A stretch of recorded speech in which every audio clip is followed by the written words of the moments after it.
Hey guys, what's going on? Tony here. Today we're going to be reviewing the DJI Osmo. Now this is the basic version. This isn't the new camera or the micro four thirds sensor. This is the one that you can get at Best Buy for about $500 right now. So let's go ahead and take a look.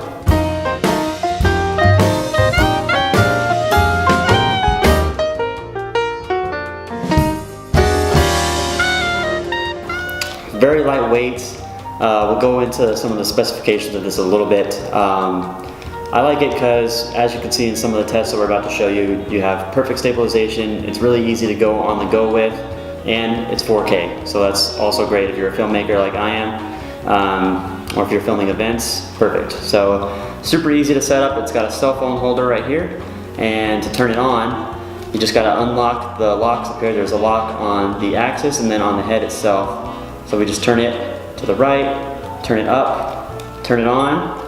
It's going to turn on. And now we're ready to go. So maybe 5 seconds shoot, and then your phone connects via Wi-Fi, and it's an easy password, 1234, 1234, standard, and you can change it if you want to. But yeah, so let's go ahead and go deep into some of the specifications of it.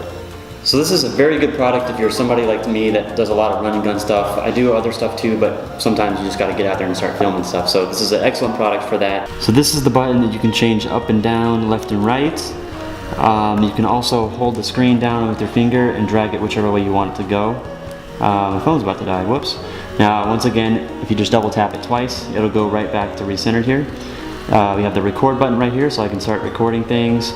And if I want to take a picture, I'm in the slow motion mode right now, that's why it's zoomed in. If I want to take a picture, I can just press this button right here, and it'll take a picture, and then like I said before, 3 times, and now I've got selfie mode. Woo!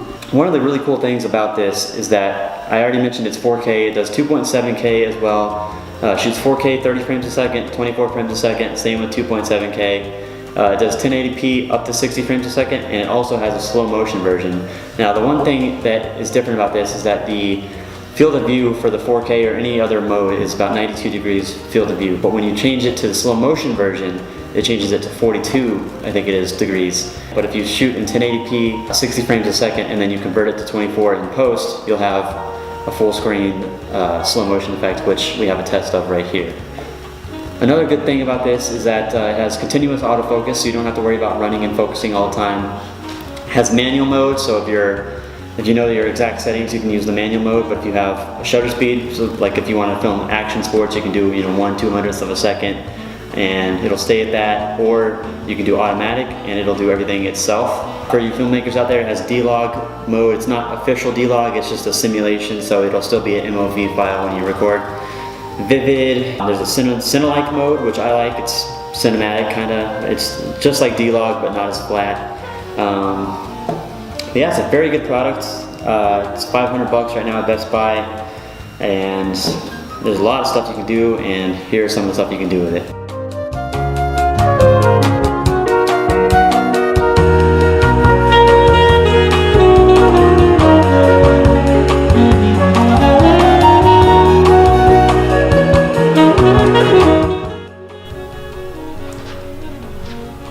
Alright, so we have the jib shot coming right up. Camera stays perfectly still. If I want to keep going back and forth, got a nice shot of my man Bryan there.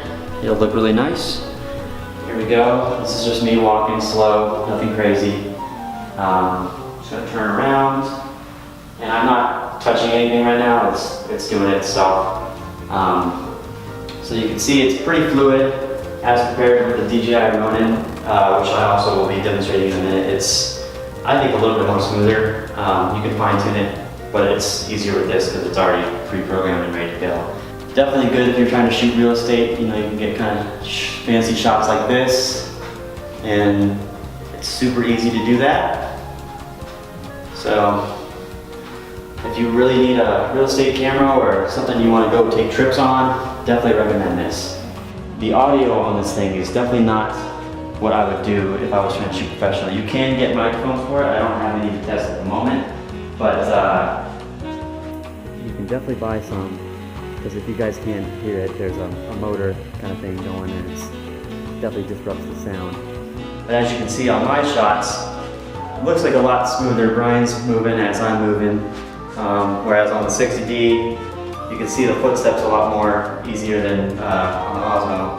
Now we have calibrated it correctly and we have auto-tuned it, so it should be perfectly fine on the Ronin, but you're always going to have that effect. So let me just turn around so that way you guys don't already have here.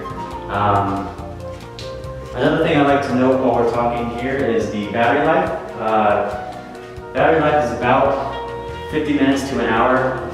Definitely good if you're trying to do some action shots. You can do some really crazy shit with it. Run around like a bunch of idiots here. So we hopefully will get one of these soon. Also, I do want to mention I'm not sponsored by DJI, even though I have a lot of their products. But if you guys want to sponsor us, go right ahead. But yeah, so that is about it. Fucking hot in here. God damn it.